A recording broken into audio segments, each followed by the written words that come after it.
பொள்ளாச்சி பிள்ளையை பள்ளிக்கு அனுப்பி வைப்பது போல அனுப்பி வைத்த நாட்களை நான் நினைத்துக் கொண்டுதான் வளாகத்துக்குள்ளே வந்தேன். 38 ஆண்டுகளாக உன் கண்ணின் இமை போல என்னை காத்து இந்த உயர்வான இடத்திற்கு நான் வர வேண்டும் என்று விரும்பிய என் துணைவியார் கிரேஸ் ஜெயந்திராணி அவர்களை நன்றியோடு நினைக்கிறேன். பொது வாழ்வில் என்னை வளர்த்து உருவாக்கி ஆளாக்கிய பெருமை புரட்சி தலைவர் எம்ஜிஆர் அவர்களுக்குத்தான் உண்டு. இதே சட்டமன்ற வளாகத்தில் 84ஆம் ஆண்டு புகாரே இல்லாத சட்டமன்ற உறுப்பினராக உங்களை பார்க்கிறேன். யாரை கேட்டாலும் கண்ணியமானவர், நல்லவர் என்று சொல்கிறார்கள். இந்த நற்பெயரை எப்படி எடுக்க முடிந்தது என்று புரட்சி தலைவர் என்னிடம் கேட்டார். சிறிய வயதில் என்னை சட்டமன்ற உறுப்பினராக ஆக்கினீர்கள், உங்களுக்கு கெட்ட பெயர் வரக்கூடாது என்று கவனமாக நடக்கிறேன் என்று பதில் சொன்னேன். மிகவும் பாராட்டி கொண்டிருந்த சட்டமன்ற பேரவையில் என்னை அனுப்பி வைத்தார். 78ஆம் ஆண்டு அம்பத்தூர் நகரிய கவுன்சிலர், 80ஆம் ஆண்டு சட்டமன்ற உறுப்பினர், 84ஆம் ஆண்டு ஒருங்கிணைந்த 17 தொகுதிகளை உள்ளடக்கிய செங்கல்பட்டு மாவட்டத்திற்கு மாவட்ட செயலாளர், 85ஆம் ஆண்டு முதல் அவர் மறையும் வரை அனைத்து இந்திய அண்ணா திராவிட முன்னேற்ற கழக எம்ஜிஆர் இளைஞரணி செயலாளர் பொறுப்பில் அமர்த்தினார். அவர்தான் எனக்கு வாத்தியார். மனிதநேயம் உட்பட பல ஆளுமை பண்புகளை அவரிடம் நான் கற்றுக்கொண்டேன். எனக்கு ஒரு மகள் இருந்திருந்தால் நான் பிரபாகருக்குத்தான் கொடுத்து வைப்பேன் என்று தமிழ்நாட்டில் முதல் முறையாகவும் கடைசி முறையாகவும் என்னை ஒரு வீட்டு பிள்ளை போல வளர்த்து உருவாக்கிய ஆளாக்கிய புரட்சி தலைவர் எம்ஜிஆருடைய நினைவுகளை இந்த நேரத்தில் நான் சுமக்கின்றேன். அவர் மறைவுக்கு பிறகு மறைந்த முதல்வர் புரட்சி தலைவி அம்மா அவர்கள் அன்பையும் நம்பிக்கையும் பெற்று அவரோடு பலமுறை நான் பயணித்திருக்கிறேன். பல முக்கிய முடிவுகள் எடுக்கின்ற அந்த கொள்கை முடிவு கூட்டங்களில் பங்கு பெற்றிருக்கிறேன். மக்கள் தலைவர் மூப்பனார் அவர்களோடு பொதுவாழ்வு பயணம் தொடர்ந்தது. காங்கிரஸ் பேரியக்கத்தின் மாபெரும் தலைவரான அவர் தனி இயக்கம் கண்டபோது அவரின் அரசியல் தனி செயலாளராக பணியாற்றினேன். எனக்கு கிடைத்திருக்கிற மிகப்பெரிய சொத்து ஜேசிடி பிரபாகர் என்று பொது மேடையில் அவர் என்னை பாராட்டி பேசினார். மீண்டும் புரட்சி தலைவி அம்மா அவர்களின் தலைமையில் திராவிட முன்னேற்ற அனைத்து இந்திய அண்ணா திராவிட முன்னேற்ற கழகத்தின் முதுபெரும் தலைவர் அவருடைய தேர்தல் நேரத்திலே எதிர்த்து 2011ஆம் ஆண்டு வில்லிவாக்கம் தொகுதியில் வெற்றி பெறுகிற வாய்ப்பை இறைவன் எனக்கு அளித்தார். சிட்கோ தமிழ்நாடு சிறுதொழில் வளர்ச்சி கழகத்தின் தலைவராக 3 ஆண்டுகளும் பணியாற்றினேன்.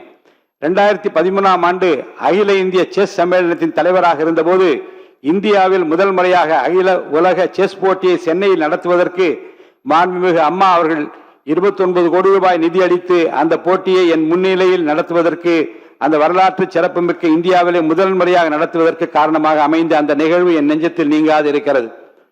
2016ஆம் ஆண்டு சட்டமன்ற உறுப்பினர் தேர்தலில் நான் வெற்றி வாய்ப்பை இழந்தபோது கொளத்தூர் தொகுதியில் புரட்சி தலைவி அம்மா அவர்கள் என்னிடம், தேர்தல் பணியை சிறப்பாக செய்தீர்கள், உங்கள் எதிர்காலம் பிரகாசமாக இருக்கிறது, எதை பற்றியும் கவலைப்பட வேண்டாம், நான் உங்களுடனே இருக்கிறேன் என்று என்னிடம் சொல்லி என்னை அழைத்து காரை நிறுத்தி இதை சொல்லி என்னை உற்சாகப்படுத்திய நினைவு என் நெஞ்சத்தில் நீங்காது இருக்கிறது.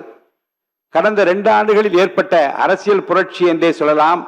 ஆம், தமிழக வெற்றி கழகம் ஒரு புதிய சக்தியாக பிரசவித்தது. மாற்றத்திற்கான மக்களின் விருப்பம், இளைஞர்களின் அரசியல் பங்கேற்பு, நல்லாட்சிக்கான எதிர்பார்ப்பு ஆகியவற்றின் வெளிப்பாடாக இந்த இயக்கம் வளர்ச்சி பெற்றது.